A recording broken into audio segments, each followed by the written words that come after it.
गिरी tool के इस platform पे आपका बहुत बहुत स्वागत है। ऑलरेडी हमने प्रॉब्लम सेट नंबर फर्स्ट बहुत ही अच्छे तरीके से कंप्लीट कर लिया। अगर आपने नहीं देखा तो भाई जाके सिमिलरिटी का प्रॉब्लम सेट नंबर वन फटाफट देख लो। उसके ऊपर मैंने दो वीडियोस बनाए हैं, आपको प्लेलिस्ट में भी मिल जाएगा। नहीं मिल रहा होगा तो हमारे जो हेल्पलाइन नंबर है उस पर भी आप कॉल कर सकते हो, आपको हम हेल्प कर सकते हैं, हमारी टीम है। अगर नहीं मिल रहा होगा तो आप प्रॉब्लम सेट नंबर वन गिरी ट्यूटोरियल आप सर्च करो, ज्योमेट्रिक प्रॉब्लम सेट वन, आपको तुरंत मिल जाएगा। तो अब चलते हैं दोस्तों, बारी है प्रॉब्लम सेट नंबर टू की। बहुत ही अच्छे से ये भी पूरा का पूरा कंप्लीट करेंगे, बट उसके पहले मैं आपको बता दूं कि इसके भी मैंने प्रैक्टिस सेट पूरे के पूरे कंप्लीट करा दिए। अगर आपने नहीं देखा है तो भाई जाके देख सकते हो। अब चलता हूँ वन बाय वन चीज़ों को सॉल्व करने की कोशिश करता हूँ। देखो पहला question, some question and there alternative answer are given, select the correct alternative. मतलब हमें क्या करना है, एमसीक्यू टाइप में क्वेश्चन दिया और इसमें से करेक्ट ऑप्शन हमें क्या करना है, चॉइस करना है। अब यहाँ पे अगर मैं बात करूं, out of the following which is the Pythagorean triplet. Pythagorean triplet मैंने बताया था आपको क्या करना है। आपको यहाँ से जो भी आपको, जैसे यहाँ पे अगर मैं समझो इसको चेक करूं तो इसको हम किस तरह चेक कर सकते हैं, इसके अंदर से जो भी लार्जेस्ट नंबर है उसका आप स्क्वायर लो और उसके स्क्वायर का आंसर कितना आता है दोस्तों, 100। और यहाँ पे बचे हुए नंबर का स्क्वायर का प्लस लेना है। जैसे दोनों नंबर का स्क्वायर लिया, बीच में प्लस, तो ये 1 और ये 25, तो दोनों का प्लस कितना हुआ, 26। दोनों मैच नहीं हुआ, मतलब ये पाइथागोरियन ट्रिपलेट नहीं है। वैसे अगर समझो आप फिर इसको चेक करोगे तो यहाँ पे बड़ा नंबर क्या है दोस्तों, 25 का स्क्वायर 25, बचे वाला 3 का स्क्वायर और 4 का स्क्वायर। इतना भी सिस्टमैटिक लिखने की जरूरत नहीं है, एमसीक्यू टाइप का क्वेश्चन है ये, रफ में फटाफट आप कर सकते हो। 9 + 16 कर दो, 25 होता है। दोनों मैच हो गए, मतलब ये अपना क्या है दोस्तों, पाइथागोरियन ट्रिपलेट। तो आपको पता चल गया यार, ऑप्शन बी जो है। तो आप जब आंसर लिखोगे तो किस तरह से आपको आंसर लिखना है वो भी मैं बता रहा हूँ। आप ऐसे लिखोगे ऑप्शन बी, और यहाँ पे क्या है 3, 4, 5। ये इसका आंसर आपको इस तरह से लिखना है। अब चल रहा हूँ दोस्तों नेक्स्ट क्वेश्चन की ओर। यस, अब देखो यहाँ पे अगर आप इस क्वेश्चन को ध्यान से अच्छे से देखने की कोशिश करोगे तो इस क्वेश्चन में आपको क्या दिखाई दे रहा है। In a right angle triangle if sum of the square of the side making right angle is 169। Right angle triangle की बात हो रही है। चलो मैं इसको सॉल्व करके दिखा रहा हूँ, पर सॉल्व करने की जरूरत नहीं है। अब यहाँ पे इन्होंने क्या बोला, समझो मैं इस साइड को x ले ले रहा हूँ, इसको y और इसको z, समझो मैं ले ले रहा हूँ, फास्ट सम सॉल्व होगा।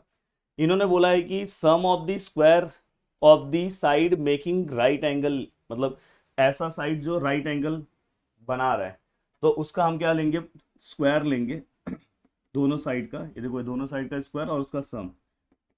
इसका आंसर हमें डायरेक्ट दिया है। और आपको पहले सबसे पहले पाइथागोरस थ्योरम आपको पता है। पाइथागोरस थ्योरम क्या होता है दोस्तों, हाइपोटेन्यूज का square equal to one side square plus other side square. ये आपको पता है कॉन्सेप्ट, जिसमें से हमने यहाँ पे देखो z square same to same रखा है, और आपको ये दोनों का आंसर पता है। यहाँ पे देखो इन्होंने बोला है sum of the square of the side making right angle. देखो ये दोनों साइड राइट एंगल बना रहे हैं, तो इनका हमें क्या करना है, स्क्वायर लेना है, स्क्वायर लेके सम लेना है, मतलब प्लस लेना है। तो इसका आंसर कितना है दोस्तों, 169। तो फाइनली अगर मैं z इक्वल टू लिखूँ तो स्क्वायर वहां पे जाएगा तो रूट होगा। तो फाइनली दोस्तों z which is equal to, answer कितना आएगा दोस्तों, 13।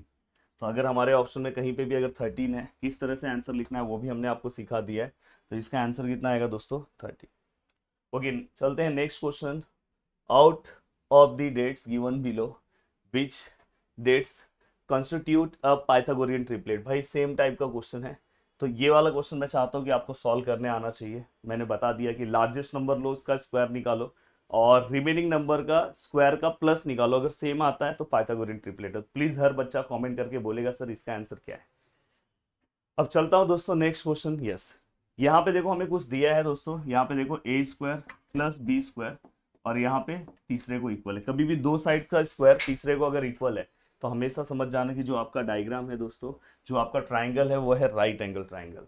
ओके, नेक्स्ट क्वेश्चन है दोस्तों, पेरीमीटर ऑफ स्क्वायर। बहुत ही सिंपल सा है। पेरीमीटर ऑफ स्क्वायर के पहले आपको साइड ऑफ ए स्क्वायर निकालना होगा। Side of A square, side of A square का अगर आप आंसर निकाल रहे हो तो इसका बहुत सिंपल सा फॉर्मूला है, 1/√2 इंटू डायगोनल्स।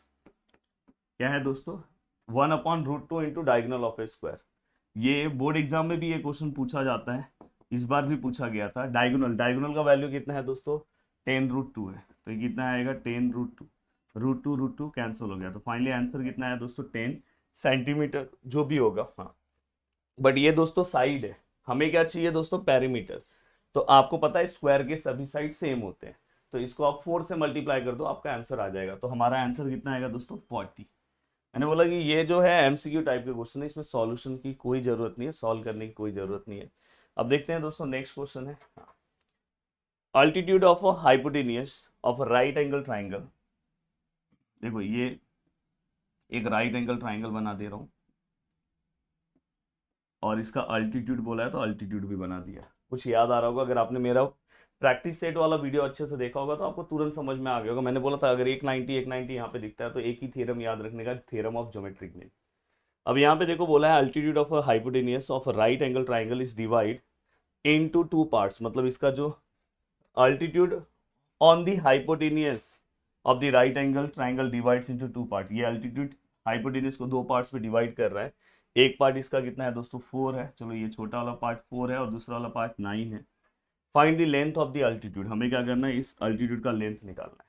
अगर सपोज मैं इसको नेमिंग दूं ए बी सी डी, बिना नेमिंग के भी आप सॉल्व कर सकते थे क्योंकि एमसीक्यू टाइप में क्वेश्चन है, बट आपके समझाने के लिए मैं ले रहा हूँ। तो हम क्या करते थे, बीच वाले का हम क्या करते हैं स्क्वायर लेते हैं, यहाँ पे बी डी का स्क्वायर है और ये दोनों का मल्टीप्लाई, हम क्या करते हैं ए डी मल्टीप्लाई बाय क्या लेते हैं डी सी। अब बी डी का आंसर है क्या मेरे पास, हमें तो फाइंड आउट करना है दोस्तों। ए डी कितना है दोस्तों, ए डी 9 है और ये कितना है 4 है।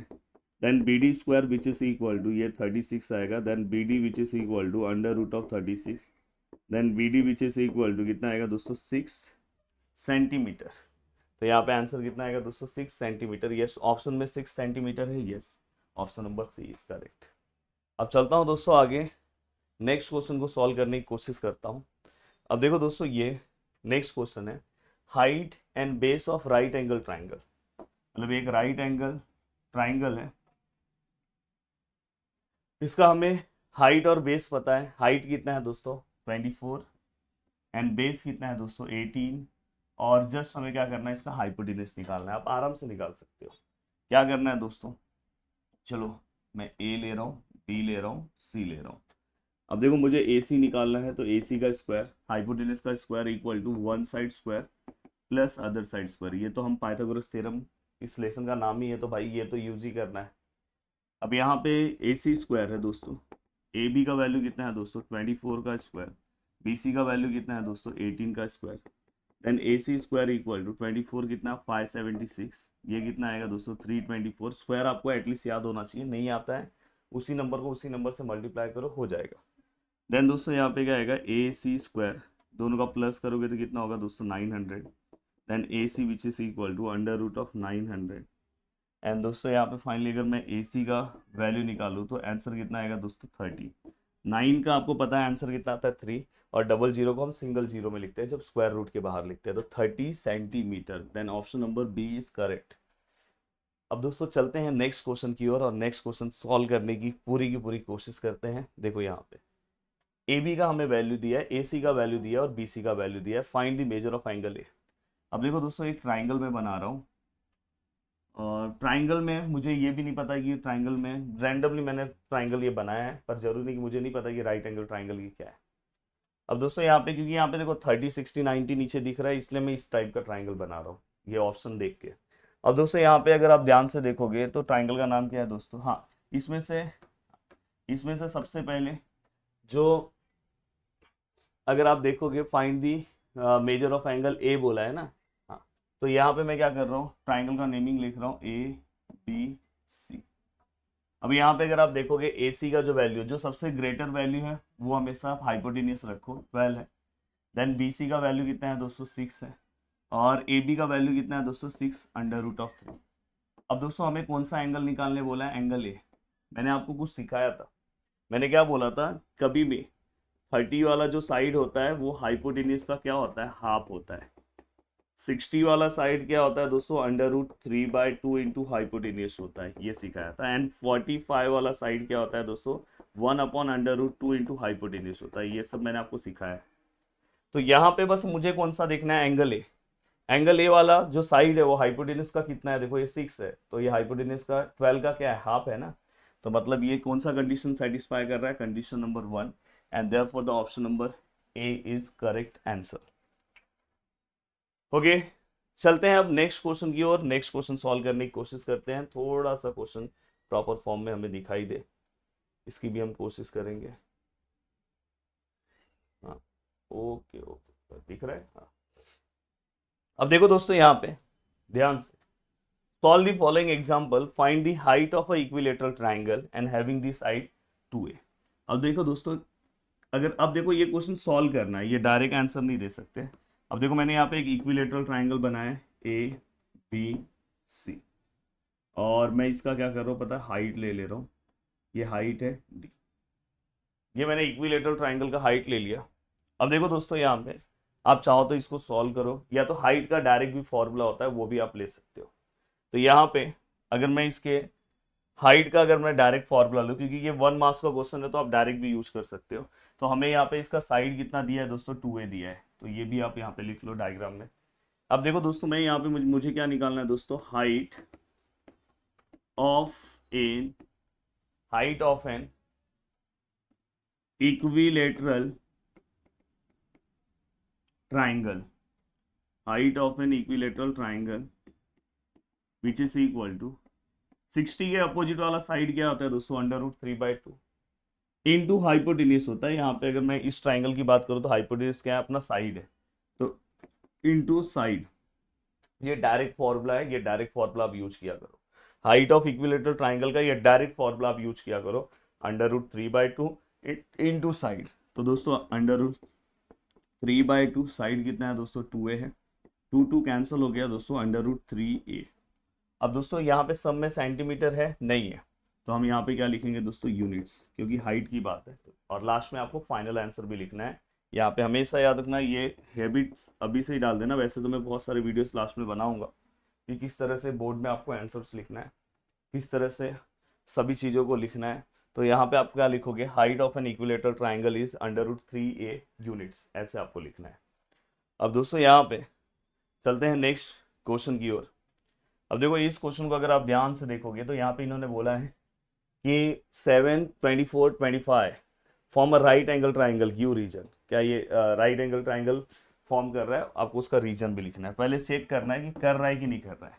तो देखो मैं यहाँ पे डायग्राम लास्ट में बनाया करो जब कर रहा होगा, तो मैं यहाँ पे ABC, जो इसमें से सबसे ग्रेटर वैल्यूज है उसको हाइपोटेन्यूज दे दो 25, और जो बचा हुआ वैल्यू है दोस्तों इसको 7 ले लो और इसको 24 ले लो। अब हमें क्या करना है दोस्तों, मैं क्या, जैसे हम पाइथागोरियन ट्रिपलेट करते हैं, जो सबसे बड़ा वैल्यू है उसका स्क्वायर लो, 25 का स्क्वायर कितना आया, 625, इक्वेशन नंबर फर्स्ट, क्योंकि ये सॉल्व करना है ना। और इसके बाद रिमेनिंग वैल्यू मतलब AB का स्क्वायर, और नीचे कौन सा साइड है दोस्तों, BC का स्क्वायर, तो ये कितना है 7 का स्क्वायर, और ये कितना है 24 का स्क्वायर। 7 का स्क्वायर कितना आएगा दोस्तों 49, और ये 576, दोनों को प्लस करोगे तो दोस्तों ये भी 625 होगा। मतलब हमें AB square plus BC square का भी आंसर हमें यहाँ पे मिल गया। यहाँ पे हमें इसका भी आंसर प्रॉपर हमें मिल गया। तो ये हमारा क्या हो गया, इक्वेशन नंबर सेकेंड। अब यहाँ पे अगर आप ध्यान से देखोगे तो यहाँ पे आप लिखोगे from first and second, from first and second, तो यहाँ पे ये क्या आएगा, AC का स्क्वायर, इसका आंसर जो है दोस्तों AB square plus BC square को इक्वल है। और मैंने आपको पहले ही बोला कि किसी भी एक साइड का स्क्वायर अगर रिमेनिंग साइड के स्क्वायर के प्लस को इक्वल है तो हम यहाँ पे क्या बोल सकते हैं, therefore the triangle ABC is right angle triangle. तो यहाँ पे आप लिखोगे हियर स्क्वायर ऑफ, देखो मैं ये याद नहीं करना, इसी को देख के लिखना है, स्क्वायर ऑफ लार्जेस्ट साइड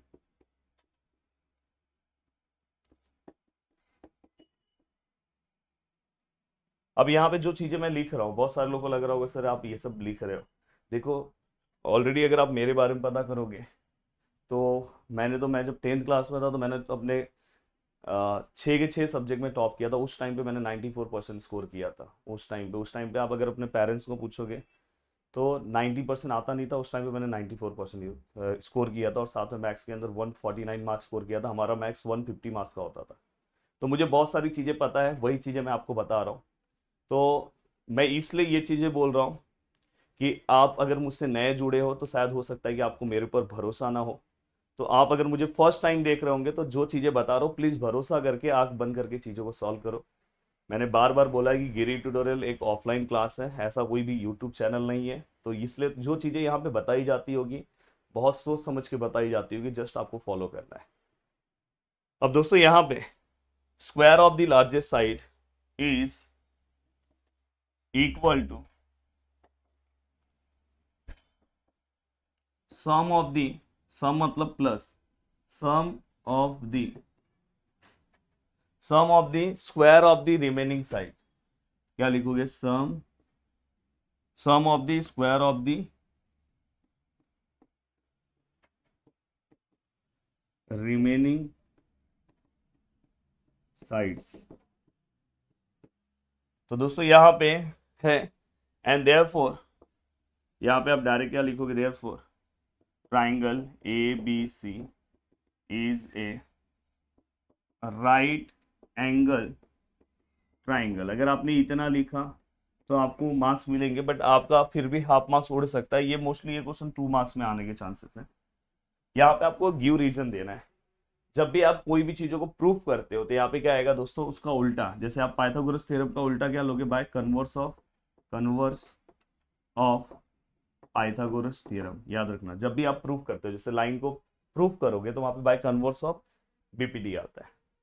अब देखो दोस्तों यहाँ पे ये सम कितना सिंपल सा क्वेश्चन है, और बहुत बार बोर्ड एग्जाम ने ये क्वेश्चन पूछा है। कुछ चीजें बहुत सिंपल होती है वही पूछी जाती है बहुत बार। अब देखो यहाँ पे ये देखो, ये रेक्टेंगल है। Find the length of the diagonal of a rectangle. मैं इसका डायगोनल बना दे रहा हूँ।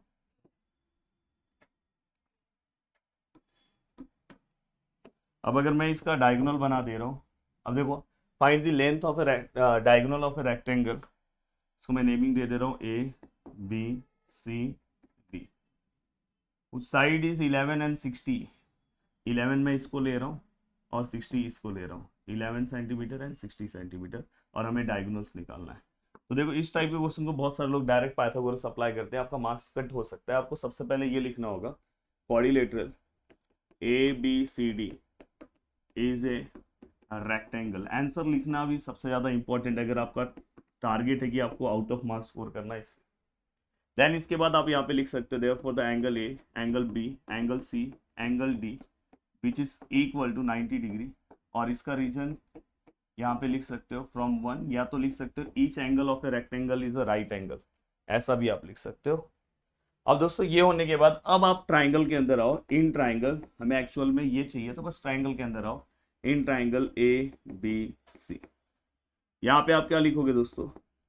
हाँ, ये लिखते टाइम भी आपको ये याद रखना है कि एंगल जो बी है वो क्या है दोस्तों? 90 डिग्री है, ये 90 चाहिए। और दोस्तों इसके बाद आप क्या लिखोगे? हाइपोटेनियस का square equal to one side square plus other side square. और यहाँ पे रीजन क्या लिखोगे? By Pythagoras theorem. अब दोस्तों यहाँ पे ए सी स्क्वायर ऐसे ही है। ए बी का वैल्यू क्या है दोस्तों? 11 का स्क्वायर। बी सी का वैल्यू क्या है दोस्तों? 60 का square. Then A C square equal to 121। ये कितना है दोस्तों? 3600। एंड दोस्तों यहाँ पे अगर आप ध्यान से देखोगे तो A C square equal to, मुझे ऐसा लग रहा है कि 3721। और देखो ये 60 का है तो ये 61 हो सकता है। एक बार आप यहाँ पे 61 का आंसर चेक करो। 61 इंटू 61, 1 1 जा 1, 1 6 जा 0, 6 1 जा 6, 6 6 जा 36। तो यहाँ पे 1, ये 2, 1 कैरी 7 3, 3721 61 का आंसर है। Then A C which is equal to under root of 3721 and which is equal to 61 centimetre is given. Yes, centimetre is given. तो फाइनली यहाँ पे हमने हमारा आंसर निकाल दिया दोस्तों, कितना है? 61 सेंटीमीटर। अब दोस्तों देखो नेक्स्ट क्वेश्चन है, ध्यान से देखना है। देखो यहाँ पे find the length of the hypotenuse of right angle triangle. देखो यहाँ पे राइट एंगल ट्राइंगल है, तो राइट एंगल ट्राइंगल एक ड्रॉ कर ले रहे हैं। हाँ, अब यहाँ पे हमें किसका लेंथ निकालना है दोस्तों? Find the length of the hypotenuse of right angle triangle is the remaining side. देखो ये ए बी सी, अब ये हमें हाइपोटेनस फाइंड आउट करना है, और रिमेनिंग साइड हमें क्या बोला है? 9 है और दोस्तों 12 है। तो मैं डायग्राम में लिखते टाइम ये छोटा दिखाई दे रहा है, तो 9 इसको 12 ले रहा हूँ। अब बताओ ये आप सॉल्व कर लोगे कि नहीं? तो ये आप सॉल्व कर सकते हो, जस्ट पाइथागोरस थ्योरम अप्लाई करो और इसका आंसर आपको तुरंत मिलेगा। तो इसका आंसर मुझे कॉमेंट करके बताओ कि सर इसका आंसर ये है। अब नेक्स्ट क्वेश्चन है दोस्तों, यहाँ पे जो दिखाई दे रहा है वो है दोस्तों, a side of isosceles triangle right angle triangle is x. अब देखो आइसोसेलेस राइट एंगल ट्राइंगल है ना, हाँ। अब आइसोसेलेस राइट एंगल ट्राइंगल का मतलब ये होता है कि जिसके, देखो मैं यहाँ पे लिख रहा हूँ ए बी सी। अब ये आइसोसेलेस राइट एंगल ट्राइंगल है, मतलब इसके ये दोनों साइड सेम होंगे, इसलिए इसको आइसोसेलेस राइट एंगल ट्राइंगल बोला है। आइसोसेलेस मतलब दो साइड सेम होते हैं, और उसका साइड हमें दिया है एक्स, और इसका भी साइड एक्स दिया है, मतलब दोनों का साइड एक्स है, मतलब सेम है तो एक्स है। फाइंड इट्स हाइपोटेन्यूज, अपने को क्या करना है, हाइपोटेन्यूज का वैल्यू क्या करना है, पता करना है। कैसे निकालेंगे दोस्तों, बहुत ही सिंपल तरीका है। क्या लिखेंगे दोस्तों, इन ट्राइंगल, ट्राइंगल का नाम क्या आएगा, A B C, measure of angle B which is equal to 90 degree. And दोस्तों यहाँ पे एक और डेटा हमें पता है कि आइसोसेलेस राइट एंगल ट्राइंगल है, तो दोनों साइड हमें पता है, फिर भी हम यहाँ पे लिखेंगे ए बी स्क्वायर प्लस यहाँ पे क्या आएगा बी सी स्क्वायर, और इक्वल टू क्या आएगा ए सी स्क्वायर। या तो आप लिख सकते हो हाइपोटेनस का स्क्वायर इक्वल टू, इसको बाद में लिखो, कोई दिक्कत नहीं। यहाँ पे एक्स स्क्वायर है, ये भी एक्स स्क्वायर है, और ये तो हमें फाइंड आउट करना है, तो ये क्या आएगा 2x स्क्वायर और ए सी स्क्वायर। स्क्वायर यहाँ पे आएगा तो रूट हो जाएगा। अब देखो दोस्तों यहाँ पे 2 किसी का भी रूट नहीं है तो ऐसे ही रहेगा, और ये स्क्वायर और रूट कैंसिल होकर एक्स आ जाएगा। सम में सेंटीमीटर है, नहीं है, तो यहाँ पे क्या आएगा दोस्तों यूनिट्स, और ये फाइनली किसका आंसर आएगा दोस्तों, एसी का। अब ये पूरा का पूरा पार्ट होने के बाद चलते हैं नेक्स्ट क्वेश्चन की ओर। अब अगर इस क्वेश्चन को आप ध्यान से देखोगे, बहुत अच्छे से सॉल्व करने की कोशिश करोगे, तो in triangle P Q are something something values दिया है। Triangle P Q R is a right angle triangle, if yes which angle is 90 degree. बहुत शानदार क्वेश्चन पूछा है। तो एक जस्ट मैं रफली एक डायग्राम बना रहा हूँ। वो यहाँ पे क्या बोल रहे हैं कि सबसे पहले मेरे को ये देखना है कि इसमें से मैक्सिमम वैल्यूज क्या दिख रही है दोस्तों। तो √8 मुझे दिखाई दे रहा है, तो मैं ट्राई कर रहा हूँ कि पी क्यू को यहाँ ही पे लूँ, तो पी क्यू आर यहाँ पे आएगा। ये हमेशा ध्यान रखना, नहीं तो डायग्राम प्रॉपर नहीं बनेगा। √8 है, ये कितना है दोस्तों, पी आर कितना है दोस्तों, √3 है, और आर क्यू कितना है, क्यू आर कितना है दोस्तों, √5 है। अब मुझे ये चेक करना है, पहला टास्क तो मेरा ये है कि राइट एंगल ट्राइंगल है कि नहीं है। तो वो फंडा आपको पता है, आप क्या करोगे, जो लार्जेस्ट वैल्यू है वैसे ही लोगे, पी क्यू का स्क्वायर, और यहाँ पे √8 का स्क्वायर, और रूट और स्क्वायर कैंसिल हो जाएगा, तो ये डायरेक्ट 8 हो जाएगा। और रिमेनिंग साइड यहाँ पे क्या आएगा दोस्तों, पी आर स्क्वायर प्लस दूसरा क्या है दोस्तों, Q R square. P R कितना है दोस्तों, √3 का स्क्वायर, क्यू आर कितना है दोस्तों, √5 का स्क्वायर। फाइनली अगर मैं करूँ तो रूट और ये कैंसिल 3, रूट और स्क्वायर कैंसिल 5, तो ये भी कितना है 8। तो अब हमें एक चीज़ समझ में आ रहा है कि ये वाला पार्ट और ये वाला पार्ट, मतलब फर्स्ट वाला पार्ट और सेकेंड वाला पार्ट, दोनों के आंसर्स का वैल्यू कितना आ रहा है, सेम आ रहा है। तो मैं यहाँ पे क्या लिखूंगा, फ्रॉम फर्स्ट एंड सेकेंड, जो पी क्यू स्क्वायर है दोस्तों वो इक्वल आ रहा है, किसको इक्वल आ रहा है, पी आर स्क्वायर, और प्लस किसको इक्वल आ रहा है दोस्तों, क्यू आर स्क्वायर। पूरे को क्या आ रहा है दोस्तों, इक्वल। और ये इक्वल अगर आ रहा है तो इससे ये पता चल रहा है कि जो हमारा ट्राइंगल है, मैं यहाँ पे लिख दे रहा हूँ, triangle P Q R is a right angle triangle. ये राइट एंगल ट्राइंगल है, ये तो कंफर्म हो गया by converse of Pythagoras theorem. लिख लेना reason, if yes which angle is 90 degree, बताओ कौन सा एंगल 90 डिग्री होगा। तो दोस्तों मैंने वही बोला है कि अगर आप डायग्राम प्रॉपर बनाओगे तो आपको अपने आप पता चल जाएगा कौन सा एंगल 90 डिग्री होगा। तो angle R is of 90 degree.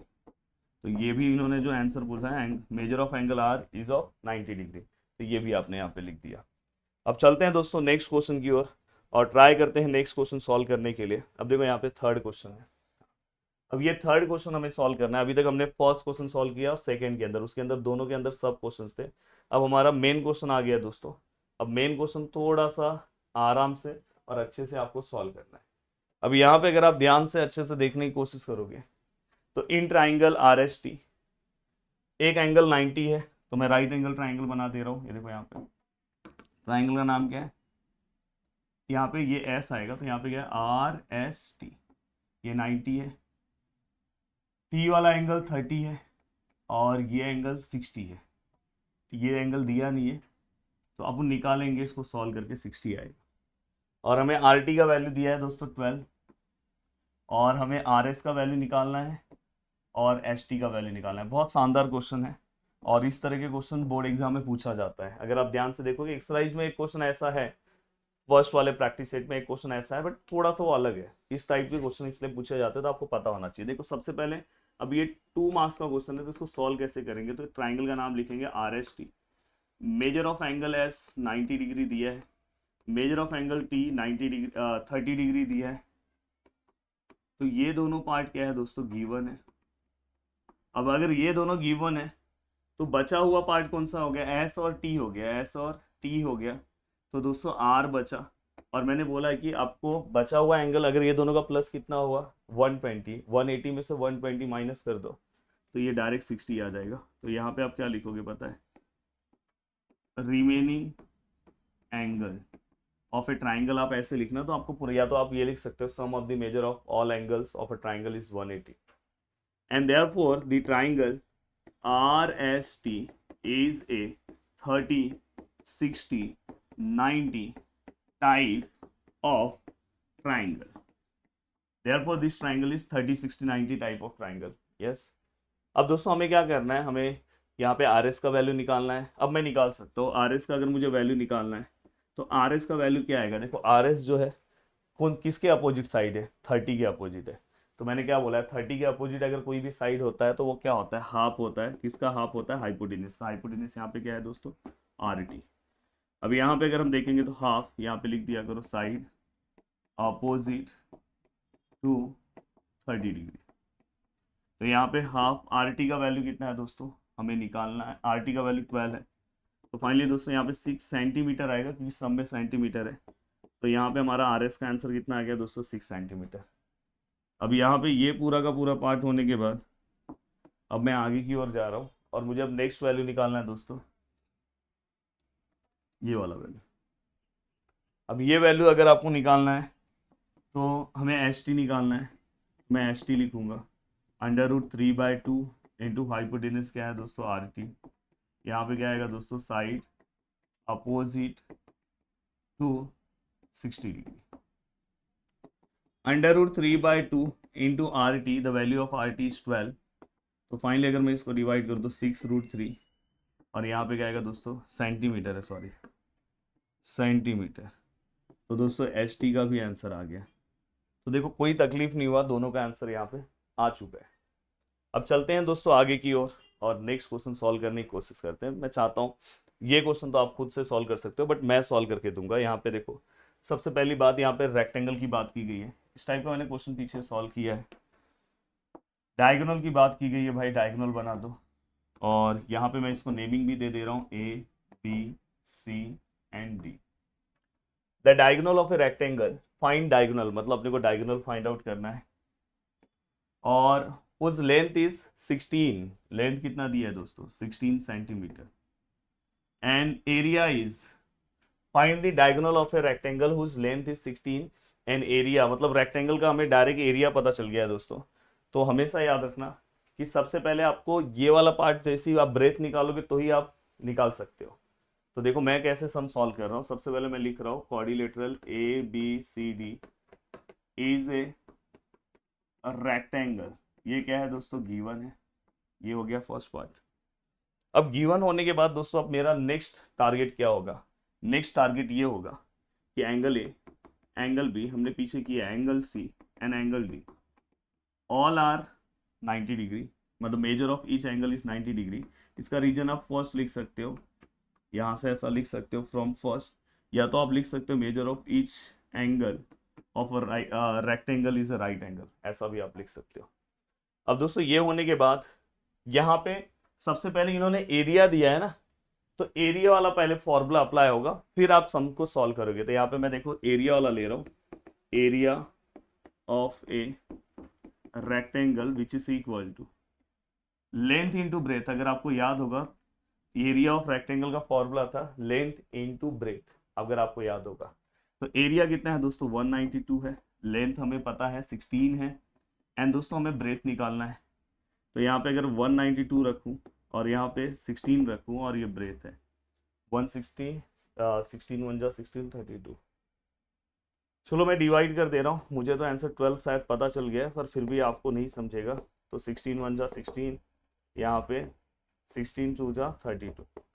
तो हमें आंसर 12 पता चल गया। तो यहाँ पे फाइनली हमें पता चल गया कि ब्रेथ कितना है दोस्तों, 12 सेंटीमीटर है। बहुत अच्छा लग रहा है कि प्रॉब्लम सेट के सभी सम में सेंटीमीटर दिया है, नहीं तो एक्सरसाइज के हर एक पार्ट में वो देते ही नहीं यूनिट, फिर वहाँ पे हमें यूनिट्स लिखना होता है। अब दोस्तों देखो ब्रेथ मिल गया, अगर आपको ये 12 मिल गया है, अब बताओ आपके लिए कितना इजी हो गया, पीछे की तरफ सम हो गया। पाइथागोरस थ्योरम अप्लाई करो, आपका डायगोनल आ जाएगा। तो देखो in triangle A B C, measure of angle B which is equal to 90 degree by Pythagoras theorem. अब पाइथागोरस थ्योरम में क्या आएगा दोस्तों, A C square which is equal to A B square और plus B C square. A C square ऐसे ही रहेगा, A B कितना है दोस्तों 12 का स्क्वायर है, ये कितना है दोस्तों 16 का स्क्वायर है, then A C square equal to 144। और अगर मैं 16 का स्क्वायर लूँ तो आई थिंक मुझे लग रहा है 256 आएगा, फिर भी अगर आपको चाहिए तो आप मल्टीप्लाई कर लेना।